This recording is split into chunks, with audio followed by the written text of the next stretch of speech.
اعوذ باللہ من الشیطان الرجیم بسم اللہ الرحمن الرحیم یا اہل الکتاب لم تلبسون الحق بالباطل وتکتمون الحق وانتم تعلمون، اے اہل کتاب کیوں تم خلط ملط کرتے ہو حق کو باطل کے ساتھ، وتکتمون الحق اور کیوں تم چھپاتے ہو حق کو، وانتم تعلمون اس حال میں کہ تم جانتے ہو۔ اے اہل کتاب، پچھلی آیت میں ہم نے پڑھا کہ اہل کتاب خود بھی گمراہ ہوئے اور وہ حسد کی وجہ سے، بغض کی وجہ سے مسلمانوں سے کہ اللہ نے یہ نبوت بنی اسماعیل میں کیوں بھیج دی ہے، اس لیے اہل کتاب گمراہ ہوئے تھے۔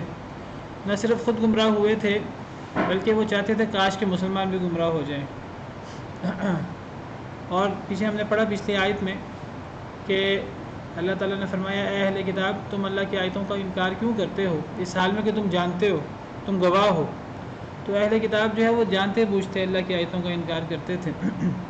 جانتے بوجھتے سے مراد یہ ہے کہ وہ نبی کریم صلی اللہ علیہ وسلم کو، قرآن کریم کو ایسے پہچانتے تھے جس طرح اپنے بیٹوں کو پہچانتے تھے، دل سے اندر سے انہیں یقین تھا کہ یہ حق ہے، لیکن وہ صرف اپنے حسد اور بغض کی وجہ سے ایمان نہ لائے۔ نہ صرف خود ایمان نہ لائے بلکہ مسلمانوں کو بھی گمراہ کرنے کی ہر ممکن کوشش کرتے رہتے تھے۔ تو اللہ تعالیٰ فرماتے ہیں اے اہل کتاب کیوں تم اللہ کی آیتوں کا انکار کرتے ہو، اور یہاں فرمایا اے اہل کتاب کیوں تم حق کو باطل کے ساتھ خلط ملط کرتے ہو۔ لما تلبسون، لما کا تعلق تلبسون کے ساتھ بھی ہے اور لما کا تعلق تکتمون کے ساتھ بھی ہے، دونوں کے ساتھ ہے۔ اور لما اصل میں لما ہے، لام زیر لی لیے، اور ماں میم الف ماں ہے، اصل میں الف گرا ہوا ہے اس کا، تو یہ اصل میں ماں کیا کس، تو لما یعنی کس لیے، کیوں۔ عربی زبان میں گرامر میں بہت جگہ یہ جو ماں الف ماں ہے، میم الف ماں، یہ الف گر جاتا ہے کئی جگہ پر، خاص طور پر جب اس سے پہلے کئی حروف آتے ہیں، جیسے ماں سے پہلے لام سے لی آ جائے تو لما سے لیما الف گرا دیتے ہیں۔ اسی طرح ماں سے پہلے عن لگا دیں تو عن ماں، عم ماں، تو عم ماں کو عما بھی کہہ دیتے ہیں، عما یتساءلون، اسی سے ہی ہے عما کس چیز کے بارے میں، عن بارے میں، اور ماں کیا کس کے بارے میں، اس کا بھی الف گرا ہوا ہے۔ اسی طرح ایک لفظ ہوتا ہے فی، یعنی ماں سے پہلے فی لگا دیں اگر، فی تو ماں کا مطلب کیا کس، اور فی میں تو فیما کس میں، فیما انت من ذکراہا، سورہ نازعات میں ہے فیما، الف گرا ہوا ہے اس کا بھی، فیما، تو یہاں بھی میم الف ماں کا الف گر جاتا ہے۔ تو یہ میم الف ماں کا الف جب اس سے پہلے حروف لگتے ہیں، اسی طرح با لگ جائے میم الف ماں سے پہلے، بیما، تو بیما بھی کہہ دیتے ہیں اور بیما بھی کہہ دیتے ہیں، بیما الف کے بغیر بھی، کس کے ساتھ۔ تو بہرحال لما کیوں، کس لیے، تو لما کا تعلق تلبسون کے ساتھ بھی ہے اور لما کا تعلق تکتمون کے ساتھ بھی ہے۔ کیوں تم لبس کرتے ہو، التباس کرتے ہو، خلط ملط کرتے ہو حق کو باطل کے ساتھ، اور کیوں تم چھپاتے ہو حق کو، وانتم تعلمون اس حال میں کہ تم جانتے ہو۔ تو یہود کا ایک جو بڑا ہی برا طریقہ کار تھا، دو بری عادتیں تھیں، وہ ایک تو حق اور باطل کو آپس میں خلط ملط کر دینا۔ ان کو پتہ تھا حق کیا ہے باطل کیا ہے، لیکن چونکہ خود ایمان نہ لائے حسد اور بغض کی وجہ سے کہ اللہ نے مسلمانوں پر کیوں فضل کر دیا ہے، ان پر کیوں کرم کر دیا ہے، نبی صلی اللہ علیہ وسلم کو بنی اسماعیل میں کیوں بھیج دیا ہے، صرف اس حسد اور بغض اور جلن کی وجہ سے وہ ایمان نہ لائے۔ تو جب خود ایمان نہ لائے، اب حق کا تو انہیں پتہ تھا لیکن انہوں نے حق کو اب خلط ملط کرنا شروع کر دیا۔ لوگ انہیں پڑھا لکھا سمجھتے تھے، لوگ انہیں عالم سمجھتے تھے کہ یہ تورات و انجیل کے عالم ہیں، یہ عالم ہیں، اور عرب لوگ عام طور پہ زیادہ پڑھے لکھے نہیں ہوتے تھے، تو اب عرب لوگ امی ہوتے تھے تو ان کو وہ اہمیت دیتے تھے، ان سے پوچھتے تھے کہ تم بتاؤ یہ جو نیا دین آیا ہے، تم بھی تو نئے نبی کا انتظار کر رہے تھے، تم بھی تو اس قسم کی باتیں کرتے تھے، تم علماء ہو، تم کتاب پڑھتے ہو، تو تم کیا کہتے ہو۔ تو اب جب انہوں نے خود حق کو قبول نہ کیا بلکہ جنہوں نے حق کو قبول کر لیا یہ اب اس طاق میں تھے، مسلسل اس سازش میں تھے کسی طرح مسلمانوں کو گمراہ کر دیں، مرتد کر دیں اپنے دین سے. تو جب یہ مسلمانوں کو گمراہ کرنے کی کوشش کرتے رہتے تھے تو جو لوگ مسلمان ہونے کی کوشش کرتے تھے ان سے سوال کرتے تھے انہیں تو انہوں نے گمراہ کرنا ہی تھا. تو یہ کیا کرتے تھے، یہ ان کے سامنے التباس کر دیتے تھے، ان کے سامنے صحیح بات نہیں کرتے تھے. خود انہیں پتہ تھا صحیح بات کیا ہے، خود انہیں پتہ بھی تھا، لیکن انہوں نے صحیح بات کو جانتے بوجھتے گواہ تھے اس پر صحیح بات کیا انہوں نے قبول نہ کیا، تو دوسروں کے سامنے بات کو ہی توڑ موڑ کر پیش کرتے تھے. تو یہ ان کو بہت بڑا جرم تھا حق اور باطل کو خلط ملط کرنا. ان سے پوچھا جاتا، ان سے قریش یا مدینہ کے جو لوگ تھے مسلمان ہونے سے پہلے وہ پوچھتے تھے کہ کون زیادہ حق پر ہے، ہم لوگ زیادہ حق پر ہیں، ہم لوگ صحیح ہیں، یا یہ جو نیا دین آیا ہے تو یہ حق پر ہے. تو وہ یہودی کہتے تھے کہ تم لوگ زیادہ حق پر ہو. کفار کو کہتے تھے کہ تم حق پر ہو، تمہیں اپنے آپ کو تبدیل کرنے کی اور تمہیں نیا مذہب اختیار کرنے کی ضرورت نہیں ہے. وَيَقُولُونَ لِلَّذِينَ كَفَرُوا هَؤُلَاءِ أَهْدَىٰ مِنَ الَّذِينَ آمَنُوا سَبِيلًا. اللہ تعالیٰ نے ذکر کیا سورہ نساء میں کہ یہود کافروں سے کہتے ہیں وَيَقُولُونَ لِلَّذِينَ كَفَرُوا هَؤُلَاءِ أَهْدَىٰ، کافروں کے بارے میں کہتے ہیں هَؤُلَاءِ أَهْدَىٰ مِنَ الَّذِينَ آمَنُوا، یہ ایمان والوں سے زیادہ ہدایت یافتہ ہیں، سبیلا رستے کے اعتبار سے. تو یہ یہود نے خلط ملط کیا ہوا تھا حق کو باطل کے ساتھ. وَتَكْتُمُونَ الْحَقَّ، کیوں تم چھپاتے ہو حق کو؟ وہ حق کو چھپا بھی لیتے تھے. ایک تو حق کوئی بات لوگوں کے سامنے ظاہر ہو جاتی، تعویلیں کر کے اسے خلط ملط کر دیتے، اسے جو ہے وہ اس میں شک و شبہ ڈالنے کی کوشش کرتے، اور جو بات ظاہر نہ ہوتی اسے ویسے ہی چھپائے رکھتے تھے. بہت سی نشانیوں کا، نبی صلی اللہ علیہ وسلم کی نشانیاں، قرآن کریم کی نشانیاں، صحابہ کرام کی نشانیاں میں کئی دفعہ ذکر کر چکا ہوں. انہیں پتہ ہوتا تھا، یہ بیان ہی نہیں کرتے تھے. اور جو کوئی چیز پہلے سے انہوں نے بیان کی ہوتی یا کسی طرح واضح ہو جاتی اس میں لفظ ڈالنے کی اور اس میں شک و شبہ ڈالنے کی کوشش کرتے تھے. وَأَنْتُمْ تَعْلَمُونَ، اس حال میں کہ تم جانتے ہو. یہ سارا کام جانتے بوجھتے کرتے تھے، 100% انہیں پتہ ہوتا تھا. یہ نبی صلی اللہ علیہ وسلم کو، قرآن کو، دین اسلام کو ایسے پہچانتے تھے جس طرح اپنے بیٹوں کو پہچانتے تھے. الذین آتیناہم الکتاب یعرفونہ کما یعرفون ابناءہم وان فریقا منہم لیکتمون الحق وہم یعلمون. یہ ایسے پہچانتے تھے جیسے اپنے بیٹوں کو پہچانتے تھے، لیکن مانتے کیوں نہیں تھے؟ حق کو چھپاتے تھے. ان کا ایک گروہ حق کو چھپاتا تھا اور یہ جانتے تھے کہ ہم حق چھپا رہے ہیں، چھپاتے تھے. آپ دیکھیے کہ جب انسان علم کے باوجود جب انسان حق کو قبول نہیں کرتا تو پھر اللہ کی طرف سے کیسی پھٹکار پڑتی ہے کہ دیکھیے ان کو پتہ تھا کہ ہم غلطی پر رہے ہیں، لیکن کتنی دیدہ دلیری سے، کتنی ڈٹائی سے، ہٹ دھرمی سے، بغاوت سے اس باطل پر جمے ہوئے تھے اور سازشیں کرتے تھے، اور اپنے آپ کو ویسے نبیوں کی اولاد کہتے تھے اور اپنے آپ کو نبیوں کی طرف منسوب کرتے تھے. تو کتنی ڈٹائی اور کتنی ہٹ دھرمی تھی، اللہ معاف کرے. تو یہ دو بہت بڑے جرم ہیں، اور قرآن کریم میں کئی مقامات پر اللہ نے یہودیوں کے ساتھ ان دو جرموں کا ذکر کیا. ایک کہ حق کو چھپانا، حق واضح نہ ہو، حق سامنے ہی نہ آئے، اور اگر آ جائے سامنے اس کو خلط ملط کر دینا. پہلے پارے میں بھی اللہ تعالیٰ نے یہود کے یہی دو جرم بیان کیے ہیں.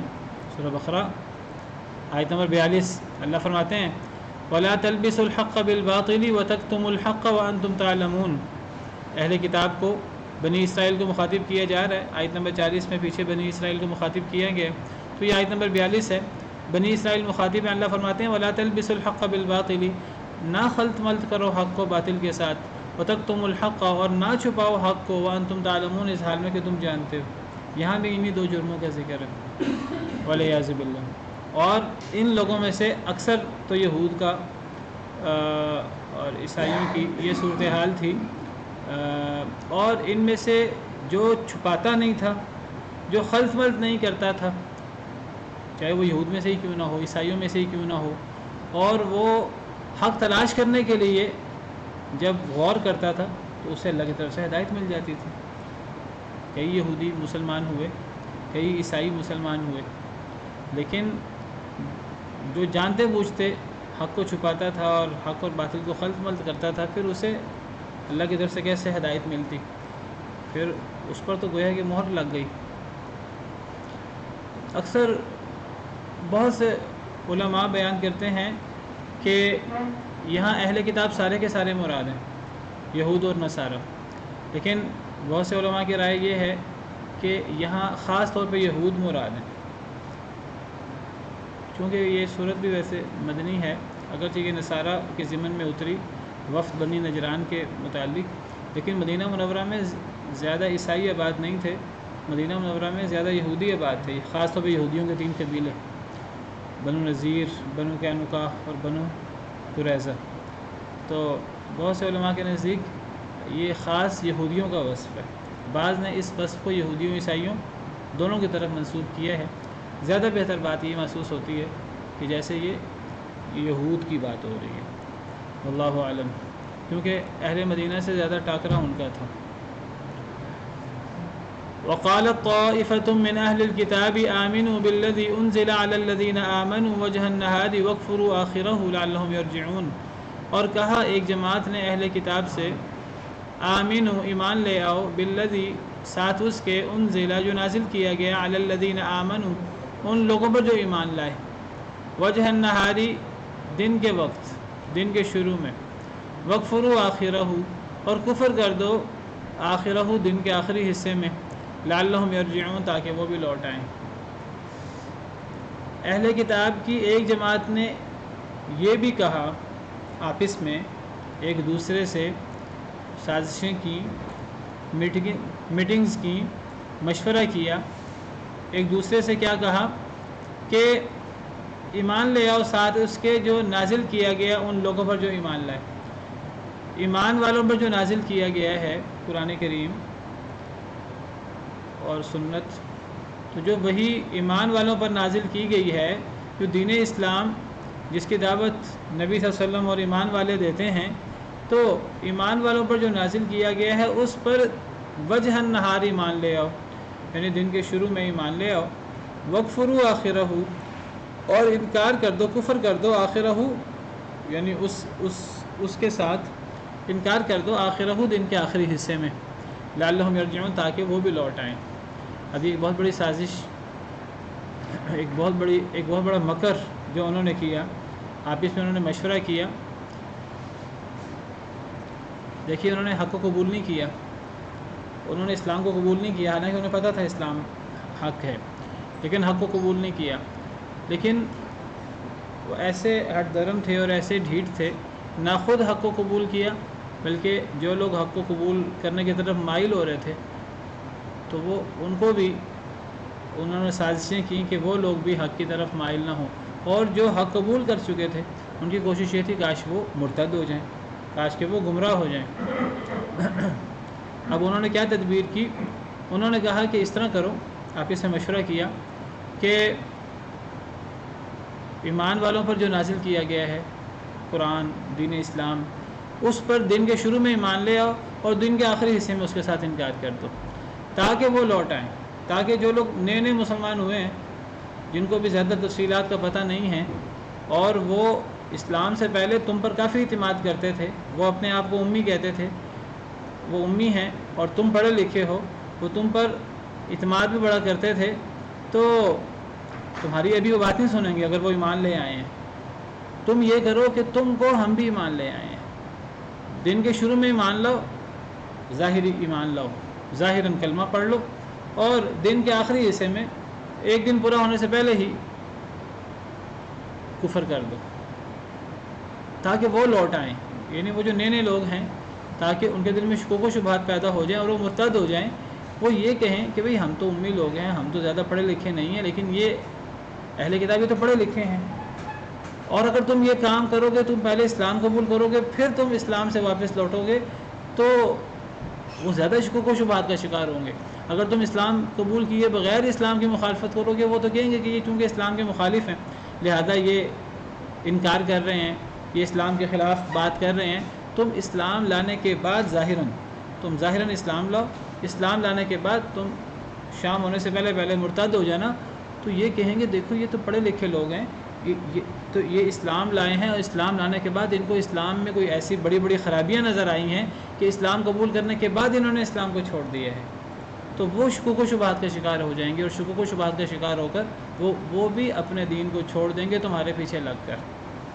یہ نئے نئے مسلمانوں کے بارے میں انہوں نے یہ ایک سازش، بہت بڑی سازش، بہت بڑا مکر ہے جو انہوں نے تیار کیا۔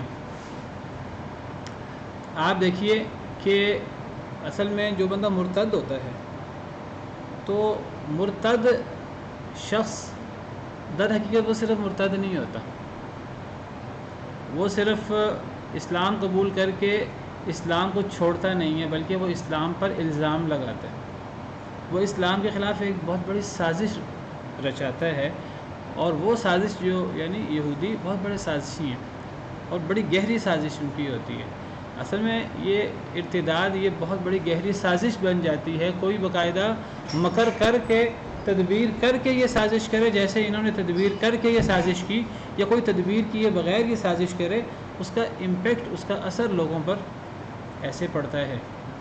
لوگ شکوک و شبہات کا شکار ہوتے ہیں، اور لوگ سمجھتے ہیں کہ فلاں شخص نے اسلام قبول کرنے کے بعد اسلام کو کیوں چھوڑ دیا ہے۔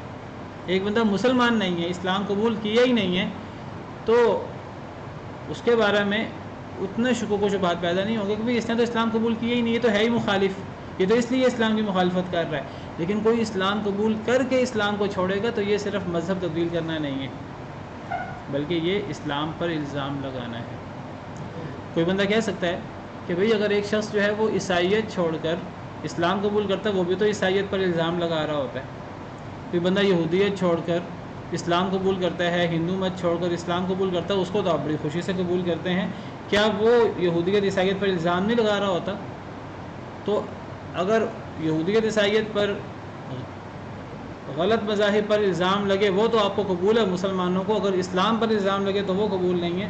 بالکل ٹھیک ہے، بالکل ایسا ہی ہے، اسلام پر الزام لگے وہ قبول نہیں ہے، باقی دنیا کے تمام غلط ادیان پر جتنے مرضی الزام لگاتے رہے وہ حق پر مبنی ہے۔ وجہ کیا ہے؟ کیونکہ اسلام حق ہے، باقی ہر چیز باطل ہے۔ اسلام حق ہے اور حق پر الزام نہیں لگنا چاہیے۔ آپ سینکڑوں جھوٹوں پر الزام لگا دیں، ایک سچے پر الزام نہ لگائیں۔ ایک سچے پر الزام لگانا بہت بڑا جرم ہے، سینکڑوں جھوٹوں کو آپ جھوٹا کہتے رہیں۔ آپ جتنے غلط ادیان ہیں ان کو آپ غلط کہتے رہیں، دلائل کی بنا پر آپ کہہ سکتے ہیں، آپ ان کو چھوڑ سکتے ہیں، ان کو چھوڑ کر اسلام قبول کر سکتے ہیں، لیکن اسلام قبول کرنے کی آزادی ہے، غلط مذہب تبدیل کرنے کی آزادی ہے، لیکن اسلام میں اسلام قبول کرنے کے بعد اسلام کو چھوڑنے کی آزادی نہیں ہے۔ کوئی اسلام قبول کرے ہی نہ، اگر اس نے چھوڑنا ہے تو پہلے غور کر لے۔ جو اسلام قبول کر کے اسلام کو چھوڑے گا، اگر اسلامی حکومت ہوگی، اسلامی نظام نافذ ہوگا، اللہ کا قانون نافذ ہوگا، تو ایسے بندے کو دنیا میں رہنے کا حق حاصل نہیں ہوگا، ایسے بندے کو قتل کر دیا جائے گا۔ یہ اس سے بڑا فساد کیا ہو سکتا ہے؟ اصل میں نے کل پرسوں بھی بات کی کہ اصل ظلم کیا ہے، اصل فساد کیا ہے۔ ہم اصل میں اصل ظلم اور فساد کو سمجھتے نہیں ہیں، تو ہم فساد کو صحیح سمجھتے ہی نہیں ہیں۔ ہم سمجھتے ہیں کہ فساد یہ ہے کہ آپ نے کسی کی چوری کر لی، ڈاکہ مار لیا، کسی پر زیادتی کر لی، کسی پر بغاوت کر دی، کسی کا مال لوٹ لیا، کسی کو برا بلا کہہ دیا، تو یہ فساد ہے۔ میں واضح کر چکا ہوں، صرف یہ فساد نہیں ہے۔ ہم نے پیچھے پڑھا، اللہ تعالیٰ نے جب یہ جو بحث و مباحثہ جاری ہے تو اللہ تعالیٰ نے فرمایا کہ یہ اللہ کی طرف سے حق ہے، تو اس کے بارے میں آپ شک میں مبتلا نہ ہوں۔ پھر اللہ نے فرمایا اگر یہ لوگ نہ مانیں تو آپ ان سے مباہلہ کر لیں، اور جھوٹوں پر اللہ کی لعنت کی دعا کریں اللہ تعالیٰ سے۔ اور پھر ہم نے پڑھا ان ھذا لہو القصص الحق، یہ سچا قصہ ہے۔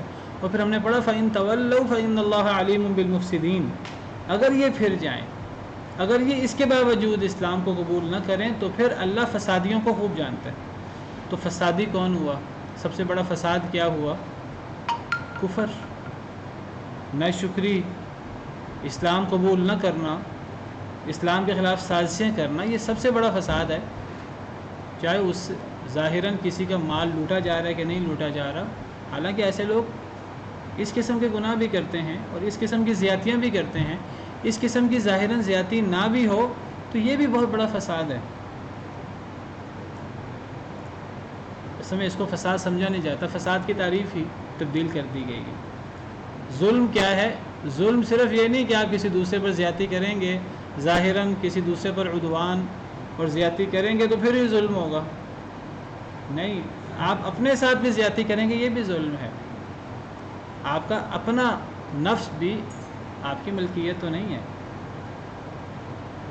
آپ کی اپنی عقل بھی تو آپ کی ملکیت نہیں ہے۔ آپ کی میری عقل ہے، میں اپنی عقل کو تباہ و برباد کروں، میں شراب پیوں، میں ہیروئن پیوں، میں جو مرضی کروں، میں اپنے ساتھ کر رہا ہوں جو کر رہا ہوں، کسی کو کیا حق ہے کہ مجھے روکے، میری آزادی میں رکاوٹ ڈالے؟ آپ آزاد ہیں ہی نہیں اس معنی میں کہ آپ جو مرضی کریں، مادے پدر آزادی تو ہے ہی نہیں، ایک محدود قسم کی آزادی ہوتی ہے، مادے پدر آزادی تو نہیں ہے۔ اور یہ مادے پدر آزادی تو ایک دنیاوی معاشرہ بھی نہیں دیتا۔ کیا کوئی کسی کو اجازت دے گا کہ وہ ننگا پھرنا شروع کر دے؟ کیا کوئی اسکول، کوئی کالج، کوئی انسٹیٹیوٹ کسی کو آزادی دے گا کہ وہ جو مرضی پہن کے آ جائے؟ تو ظلم کیا ہے، فساد کیا ہے؟ جب یہ پتہ ہو ہمیں، شرک سب سے بڑا ظلم ہے، ان الشرک لظلم عظیم۔ کفر، اللہ اور اللہ کے رسول کا انکار کرنا، اس سے بڑا فساد کیا ہو سکتا ہے؟ ایک بندہ گویا کہ اللہ کی بات کو جھٹلا رہا ہے، اللہ جس سے زیادہ سچی بات کسی کی ہو نہیں سکتی، وہ اللہ کی بات کو اور اللہ کی قسموں کو اور اللہ کی گواہیوں کو جھٹلا رہا ہے۔ اللہ فرماتے ہیں قل ای شیء اکبر شہادہ قل اللہ شہید بینی و بینکم، اللہ سے بڑھ کر گواہ کون ہو سکتا ہے؟ ایسا شخص اللہ کی گواہی کو بھی جھٹلاتا ہے۔ اللہ نے گواہی دی ہے، لیکن اللہ یشہد بما انزل الیک انزلہ بعلم، اللہ نے گواہی دی ہے کہ یہ قرآن اللہ نے نازل کیا ہے۔ جو بندہ قرآن کو نہیں مانتا وہ اللہ کی اس گواہی کو جھٹلاتا ہے، اللہ پر الزام لگاتا ہے، یہ کوئی چھوٹی بات ہے؟ ایک بندہ نبی صلی اللہ علیہ وسلم کو نبی تسلیم نہیں کرتا، وہ نبی صلی اللہ علیہ وسلم کو نعوذ باللہ منہ سے نہ کہ جھوٹا کہہ رہا ہے۔ نبی صلی اللہ علیہ وسلم کو جھوٹا کہنا اور نبی صلی اللہ علیہ وسلم کے بارے میں یہ سوچنا کہ آپ نے جھوٹا دعویٰ کر دیا اور آپ کے کوئی دنیاوی مفادات تھے، اس سے بڑی دشمنی کیا ہوگی نبی صلی اللہ علیہ وسلم سے؟ اس سے بڑا الزام کیا ہوگا نبی صلی اللہ علیہ وسلم پر؟ جو اللہ اور اللہ کے رسول کے ساتھ محادہ کرے، اس کو محادہ اسلام نے کہا ہے۔ ان الذین یحادون اللہ ورسولہ اولئک فی الاذلین، جو لوگ اللہ اور اللہ کے رسول کے ساتھ محادہ کرتے ہیں اور ان کی مخالفت کرتے ہیں، یہ لوگ سب سے ذلیل لوگ ہیں۔ اور اللہ نے فرمایا کہ لا تجد قوما یؤمنون باللہ والیوم الآخر یوادون من حاد اللہ ورسولہ ولو کانوا آباءهم و ابناءهم و اخوانهم و عشیرتهم، کہ جو اللہ پر ایمان لاتا ہے، آخرت پر ایمان لاتا ہے، وہ ان لوگوں سے جو اللہ اور اللہ کے رسول سے محادہ کرتے ہیں، وہ ان سے محبت کر ہی نہیں سکتے۔ یہ کیسے ممکن ہے کہ ایک شخص اللہ پر اور آخرت پر ایمان لاتا ہو، پھر وہ ان لوگوں سے محبت کا دعویٰ کرے جو اللہ اور اللہ کے رسول کی اس قسم کی مخالفت کرتے ہیں، چاہے وہ ان کے باپ کیوں نہ ہوں، چاہے وہ ان کے بیٹے کیوں نہ ہوں، چاہے وہ ان کے رشتہ دار کیوں نہ ہوں۔ اور جن کا یہ رویہ ہوتا ہے کہ وہ اللہ اور اللہ کے رسول کی مخالفت کرنے والوں سے محبت نہیں کر سکتے دلی، اللہ فرماتے ہیں اولئک کتب فی قلوبہم الایمان، اللہ نے ان لوگوں کے دل میں ایمان کو لکھ دیا ہے۔ تو اللہ اور اللہ کے رسول کا، قرآن کا انکار کرنا یہ چھوٹی چیز نہیں ہے، اس سے بڑا فساد، اس سے بڑا ظلم، اس سے بڑی بے انصافی، اس سے بڑا آپ سمجھیے کہ حق اور انصاف کا قتل کیا ہوگا۔ تو اس سے بڑا ظلم کوئی نہیں ہے، اس سے بڑا فساد کوئی نہیں ہے۔ تو اسلام قبول کرنے کے بعد اسلام سے پھر جانا، اس سے بڑا فساد کیا ہے؟ یہ تو باقاعدہ علی الاعلان اسلام پر حملہ کیا جا رہا ہے اور اسلام کو گالی دی جا رہی ہے اور اسلام کو برا بھلا کہا جا رہا ہے۔ ہاں، آپ کسی دوسرے مذہب کو برا کہیں، غلط کہیں، ٹھیک ہے، وہ ہے ہی غلط۔ ایک مجرم کو آپ مجرم کہیں، ایک قاتل کو آپ قاتل کہیں، کہہ سکتے ہیں، ایک بری شخص کو قاتل کہیں، یہ جرم ہے۔ ایک جھوٹے کو جھوٹا کہیں، بالکل کہہ سکتے ہیں، ایک سچے کو جھوٹا کہنا جرم ہے۔ یہ بات سمجھنے والی ہے۔ اصل میں چیزوں کو ہمیں حق اور باطل کے تناظر میں دیکھیں گے تو سمجھ آئے گی۔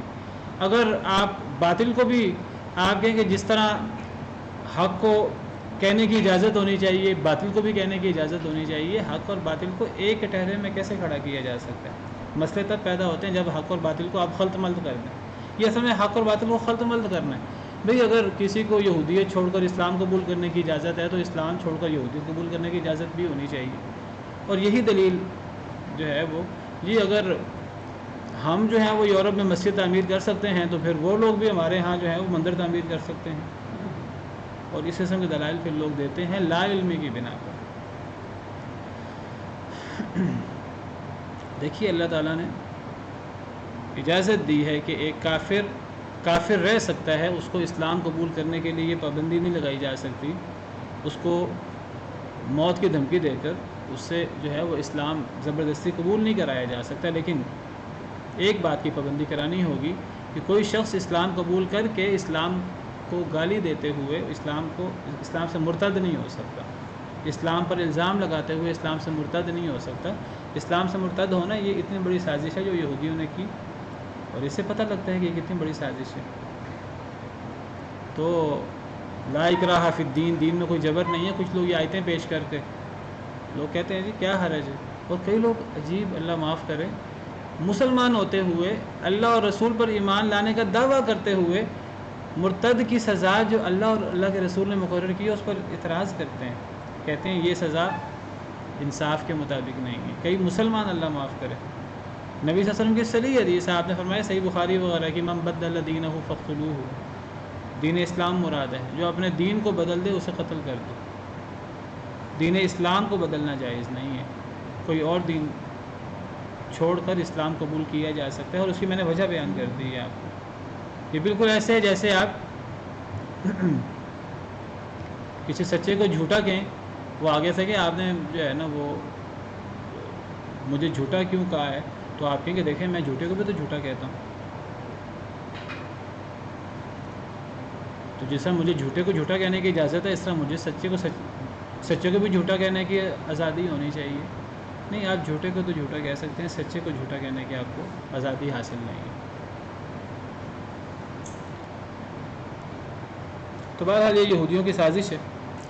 تو یہودیوں نے کہا، آپس میں مشورہ کیا کہ صبح کو جو ایمان والوں پر نازل ہوا ہے دین اسلام، اس پر ایمان لے آؤ دن کے شروع میں، اور دن کے آخری حصے میں اس سے انکار کر دو تاکہ یہ پلٹ آئیں، تمہارے اس عمل سے یہ پلٹ آئیں گے، یہ شکوک و شبہات کا شکار ہو جائیں گے.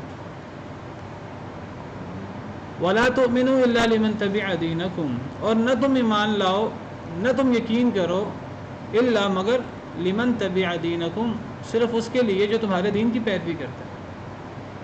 یہودیوں نے کہا کہ آپس میں دوسرے سے کہا کہ جو تمہارے دین کی پیروی کرے صرف اس کی تم نے بات ماننی ہے، صرف اس کی بات پر ایمان لانا ہے، صرف اس کی بات پر یقین کرنا ہے، کسی غیر یہودی کی بات پر یقین نہیں کرنا، چاہے وہ کتنی سچی بات کیوں نہ کرے، کتنی سچی بات کیوں نہ کرے، تم نے صرف یہودی کی بات ماننی ہے.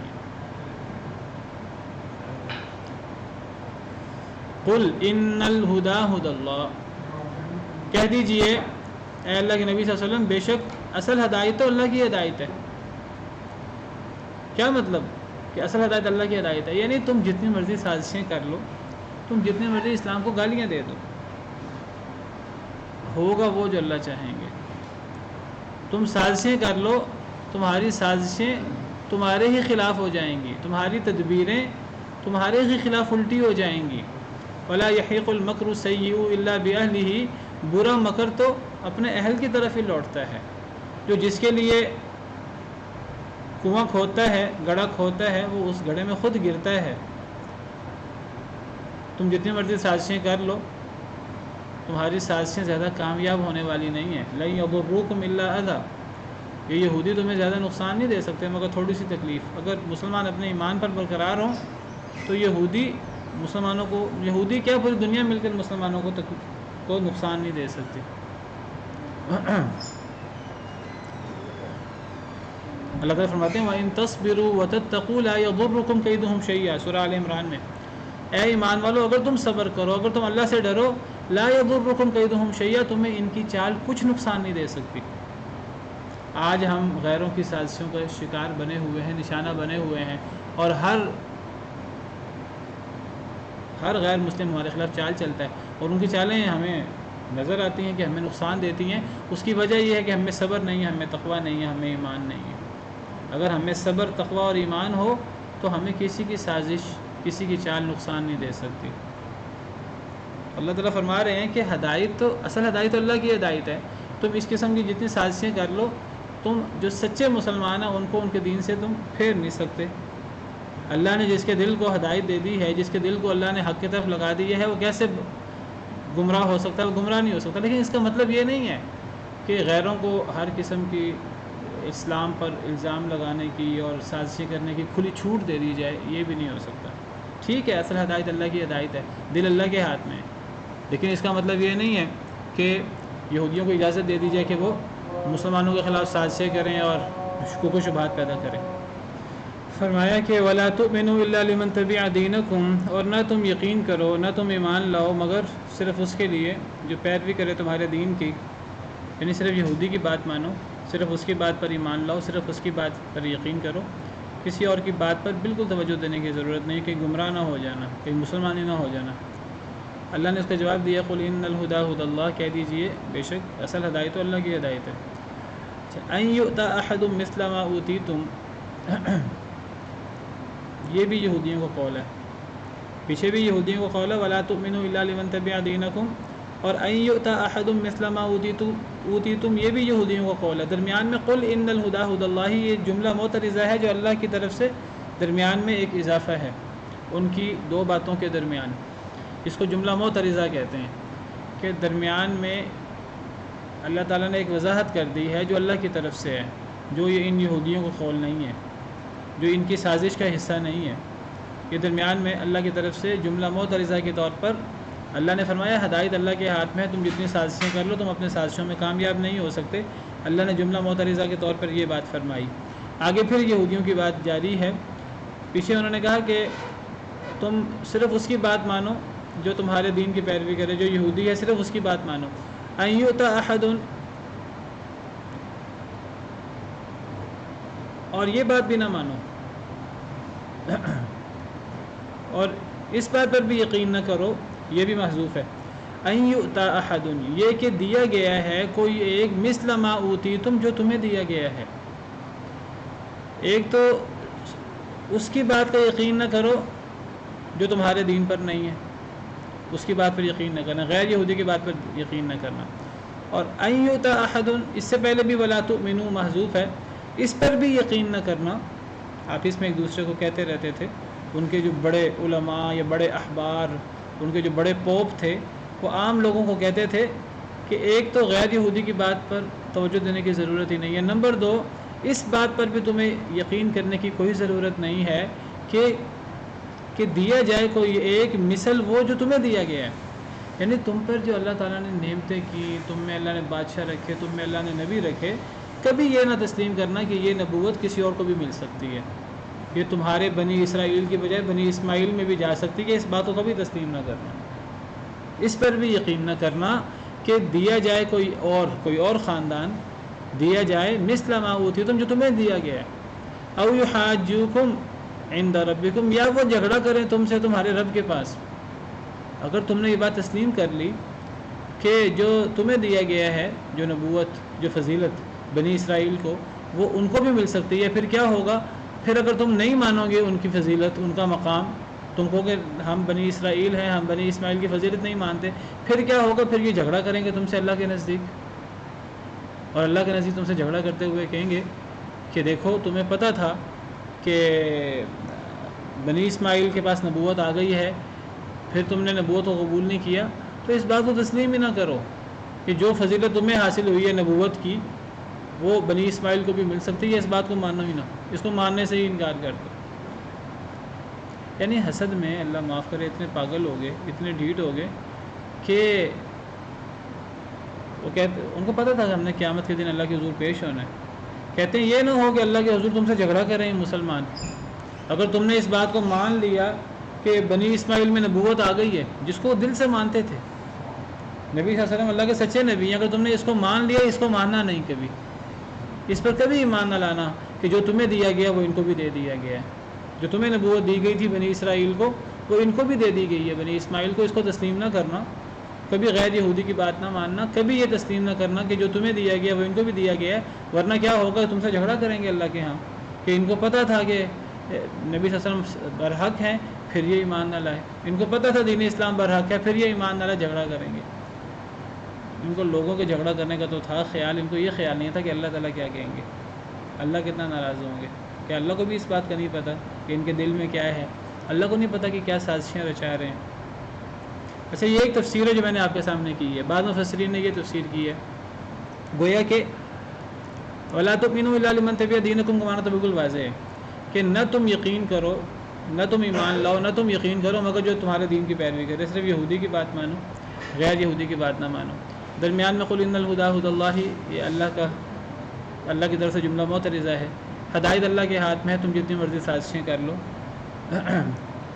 ہدایت تمہارے ہاتھ میں نہیں ہے، تم کسی کو نہ گمراہ کر سکتے ہو نہ کسی کو ہدایت دے سکتے ہو۔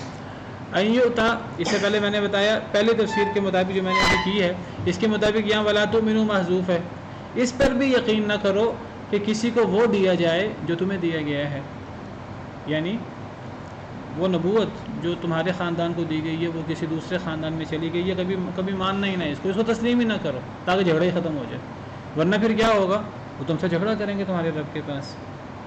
یہ ایک تفسیر ہے۔ دوسری تفسیر یہ ہے ایوتا احد، ان کا تعلق یا اہل الکتاب لم تلبسون الحق بالباطل وتکتمون الحق، آیت نمبر 71 کے ساتھ ہے۔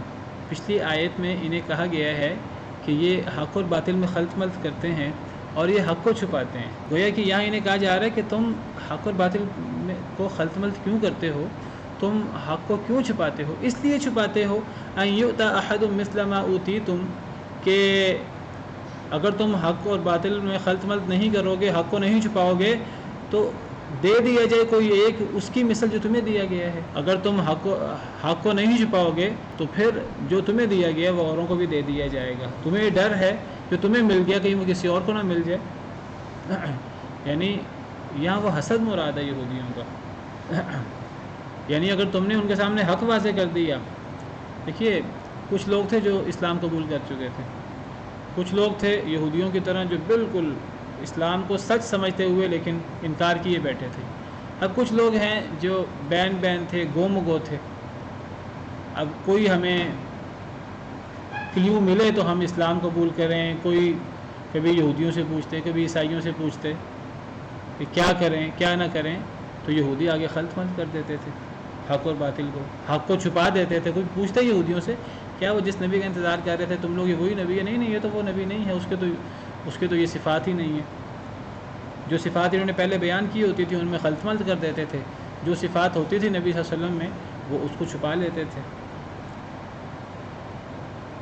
تو گویا کہ دوسری تفسیر کے مطابق ایوتا کا تعلق یہ حق اور باطل کو چھپانے سے، حق اور باطل کو خلط ملط کرنے سے اور حق کو چھپانے سے ہے کہ تم یہ التباس اس لیے ڈالتے ہو، حق کو اس لیے چھپاتے ہو حسد کرتے ہوئے کہ یہ نہ ہو کہ جو اللہ نے تمہیں انعام دیا اور تمہیں جو اللہ نے فضیلت دی وہ فضیلت کسی اور قوم کو نہ مل جائے۔ او یحاجوکم عند ربکم، یا وہ جھگڑا کریں تم سے تمہارے رب کے پاس۔ قل ان الفضل بید اللہ یؤتیہ من یشاء، اے اللہ کے نبی صلی اللہ علیہ وسلم آپ فرما دیجئے ان الفضل، بے شک فضل تو اللہ کے ہاتھ میں ہے، یؤتیہ من یشاء، وہ جس کو وہ دے دیتا ہے وہ فضل جس کو چاہتا ہے، اللہ کے ہاتھ میں فضل ہے، اللہ جس کو چاہے فضل دے دے، اللہ جس کو چاہے جس خاندان میں چاہے نبوت دے دے۔ اللہ نے ایک وقت میں بنی اسرائیل کو مقام دیا، اب اللہ کی مرضی ہے اللہ وہ مقام بنی اسماعیل کو دے دے۔ اصل میں اصل حسد تو اصل بغض تو یہودیوں کو یہی تھا، ام یحسدون الناس علی ما آتاہم اللہ من فضل، اللہ نے اس کا جواب دیا ہے کہ اللہ تمہاری ان باتوں کا پابند نہیں ہے، فضل اللہ کے ہاتھ میں ہے، اللہ جس کو چاہے فضل دے دے۔ واللہ واسع علیم، اور اللہ تعالیٰ بہت وسعت والے ہیں، بہت جاننے والے ہیں، اللہ تو بہت وسعت والے ہیں، اللہ کا فضل بہت وسیع ہے اور اللہ جانتے ہیں کہ میں نے اپنا فضل کس کو دینا ہے۔ یختص برحمتہ من یشاء، اللہ خاص کر لیتے ہیں اپنی رحمت کے ساتھ جس کو چاہتے ہیں، اللہ جس کو چاہیں خاص اپنی رحمت دے دیں۔ پہلے اللہ نے توپن کی ہوئی تھی، اب اللہ تعالیٰ بنی اسماعیل پر کر دے تو اللہ کے لیے کیا مشکل ہے۔ واللہ ذو الفضل العظیم، اور اللہ تعالیٰ بہت فضل والے ہیں۔ ومن اہل الکتاب من ان تأمنه بقنطار یؤدیہ الیک، اور اہل کتاب میں سے وہ بھی ہے اگر آپ امین بنائیں اسے بقنطار ایک خزانے کا یؤدیہ الیک وہ ادا کر دے گا اسے آپ کی طرف ومنہم اور ان میں سے من وہ بھی ہے ان تأمنہ اگر آپ امین بنائیں اسے امین بنائیں امانت دیں قرض دیں اگر آپ امین بنائیں اسے بدینار ایک دینار لا یؤدیہ الیک وہ نہیں ادا کرے گا اس ایک دینار کو بھی الیک آپ کی طرف الا ما دمت علیہ قائما مگر یہ کہ آپ اس کے سر پر کھڑے ہو جائیں مگر یہ کہ آپ ہمیشہ رہیں اس کے اوپر کھڑے. پیچھے اللہ تعالیٰ نے اہل کتاب کے پول کھولے ہیں اور اہل کتاب کی خرابیاں بیان کی ہیں.